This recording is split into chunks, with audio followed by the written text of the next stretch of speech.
رونے والا پتھر علیہ السلام۔ حضرت عیسیٰ ایک پتھر کے قریب سے گزرے جس کے دونوں طرف سے پانی بہہ رہا تھا۔ کسی کو معلوم نہ تھا کہ یہ پانی کہاں سے آ رہا ہے اور کہاں جا رہا ہے۔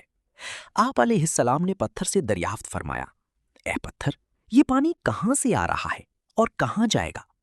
اس نے عرض کی، جو پانی میری سیدھی جانب سے آ رہا ہے وہ میری دائیں آنکھ کے آنسو ہیں، اور الٹی جانب سے آنے والا پانی میری بائیں آنکھ کے آنسو ہیں۔ آپ علیہ السلام نے پوچھا، تم یہ آنسو کیوں بہا رہے ہو؟ پتھر نے جواب دیا، اپنے رب کے خوف کی وجہ سے کہ کہیں وہ